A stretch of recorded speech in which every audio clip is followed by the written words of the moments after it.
एक बार की बात है। गौतम बुद्ध अपने शिष्यों के साथ एक गांव से दूर किसी बड़े नगर की तरफ जा रहे थे। गर्मी के दिन थे और रास्ता भी बहुत लंबा था। गौतम बुद्ध अपने शिष्यों सहित बहुत देर से चल रहे थे, जिस वजह से उन्हें बहुत प्यास लगती है। वहां से कुछ ही दूर पर बरगद के वृक्ष की एक घनी छांव थी। सभी लोग उस वृक्ष के पास पहुंच जाते हैं। महात्मा बुद्ध अपने शिष्यों सहित वृक्ष की घनी छाया के नीचे विश्राम करने लगते हैं। बहुत देर से चलने की वजह से सभी का गला प्यास से सूख रहा था। यह बात बुद्ध जानते थे। बुद्ध ने अपने एक शिष्य को कहा, आप इस बरगद की छाया से 20 कदम दूर जाकर बरगद की 2 बार परिक्रमा करके वापिस आओ। शिष्य वैसा ही करता है जैसा बुद्ध ने बताया। परिक्रमा के बाद जब शिष्य महात्मा बुद्ध के पास आया तो बुद्ध बोले कि क्या आपको किसी ठंडी हवा का अनुभव हुआ? शिष्य बोला, हाँ महात्मा बुद्ध, उस उत्तर की दिशा में मुझे कुछ ठंडी हवा का अनुभव हुआ था। शिष्य की यह बात सुन महात्मा बुद्ध शिष्य से तुरंत बोल पड़ते हैं कि उसी दिशा में चले जाओ। जरूर वहां से कुछ ही दूर पर एक तालाब अवश्य होगा। उस तालाब से सबके लिए पानी ले आओ। शिष्य उसी दिशा में जब कुछ दूर जाता है तो वहाँ सच में एक तालाब होता है। तालाब देख शिष्य बहुत प्रसन्न होता है और तालाब के निकट जाकर जैसे ही तालाब से पानी भरने वाला होता है, तभी शिष्य की नज़र वहाँ दूर तालाब में कपड़े धो रही कुछ स्त्रियों पर पड़ जाती है। यह देख शिष्य मन में सोचते हैं कि यह पानी तो गंदा हो गया। लेकिन जब शिष्य से ध्यान से तालाब के पानी को देखता है कि अभी भी तालाब का कुछ पानी साफ है, इतने में 2 बैल गाड़ी जोर से तालाब के किनारे से होती हुई निकल जाती हैं। बैलगाड़ी के पहिए तालाब की मिट्टी के ऊपर इतनी जोर से निकलते हैं कि तालाब के नीचे बैठी बहुत सारी मिट्टी तालाब के ऊपर आ जाती है, जिस वजह से तालाब का बचा हुआ पानी भी गंदा हो जाता है।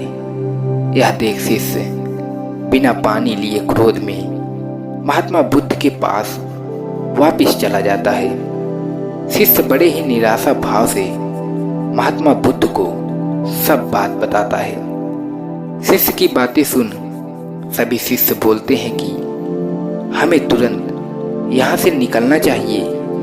किसी दूसरी जगह पर पानी की खोज करनी चाहिए, वरना प्यास के मारे जान निकल जाएगी। इधर महात्मा बुद्ध सभी को शांत होने के लिए कहते हैं और बोलते हैं कि धीरज रखो, कुछ देर यहीं बैठो, उचित समय आने तक संयम बनाए रखो। सभी महात्मा बुद्ध की बात सुनकर शांत हो जाते हैं और वहीं बैठ जाते हैं। कुछ समय बीत जाने के बाद महात्मा बुद्ध फिर से अपने शिष्य को उसी तालाब से पानी लाने के लिए कहते हैं। शिष्य बिना कोई सवाल किए उसी तालाब से पानी लाने के लिए फिर से चला जाता है। तालाब की हालत देख शिष्य को यकीन ही नहीं होता। तालाब का पानी पूरी तरह से साफ होता है।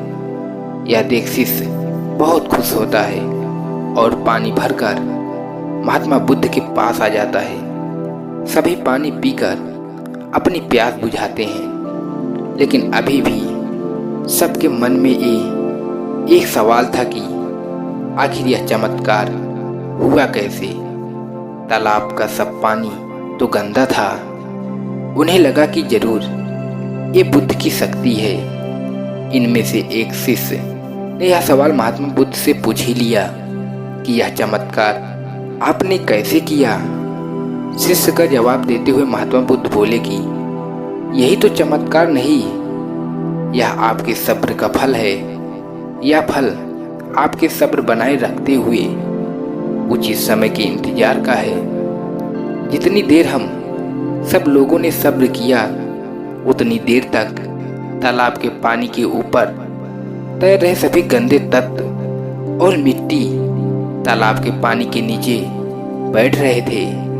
फिर कुछ देर बाद शिष्य जब वहां तालाब के पास पहुंचा, तब तक सब दूषित कण नीचे बैठ चुके थे, जिस वजह से तालाब का पानी पहले की तरह साफ हो चुका था तथा तालाब साफ दिखाई दे रहा था। यदि उस समय आप लोगों ने सब्र न किया होता, धैर्य न रखा होता, तो आप इस इतनी गर्मी में पानी को खोज में प्यास रहकर अब तक मृत्यु को प्राप्त हो गए होते, क्योंकि यहाँ से अगला कोई तालाब नहीं है या न ही और होगा भी, तो क्या उसका पानी साफ होगा या नहीं। इन सब कारणों से आप कभी भी प्यास न बुझा पाते और प्यास के मारे मर जाते। फिर इतना बोलने के बाद महात्मा बुद्ध शिष्य को एक सीख देते हुए कहते हैं कि जैसी स्थिति हम लोगों के समक्ष आज आई है, वैसी ही स्थिति और मुश्किल दौर जिंदगी के हर मोड़ पर आएगी। तब उस समय भी आपको ऐसे ही संयम बनाए रखना होगा और आपके विवेक से काम लेते हुए आपको एक उचित फैसले के साथ ही सही नतीजे पर पहुंचना होगा। हर मुश्किल दौर में सब्र रखते हुए ऐसे ही शांत मन से ही कोई फैसला लेना होगा जिसका आपके और दूसरों के लिए अच्छा हो, क्योंकि ऐसी स्थितियों में लोग अक्सर गुस्से में आकर अपना सब्र खो देते हैं और गुस्से तथा जल्दबाजी में गलत काम और फैसला कर बैठते हैं, जिसका बुरा परिणाम उनको भविष्य में देखने को मिलता है, जिसमें खुद का नुकसान अधिक होता है।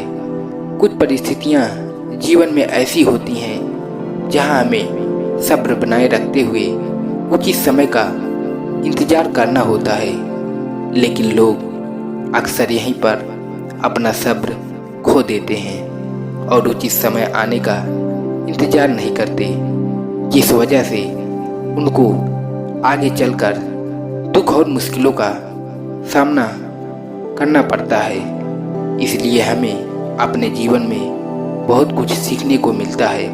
हमें अपने जीवन की उन अनमोल बातों को और ज्ञान का बोध होता है जो हमारे जीवन में बहुत काम आती हैं। अक्सर इंसान जिंदगी में आने वाली परेशानियों के बारे में सुनकर बहुत परेशान हो जाता है, तो ऐसे में बहुत ही तो दोस्तों, हमें उम्मीद है कि आज की ये वीडियो आप लोगों को जरूर पसंद आई होगी।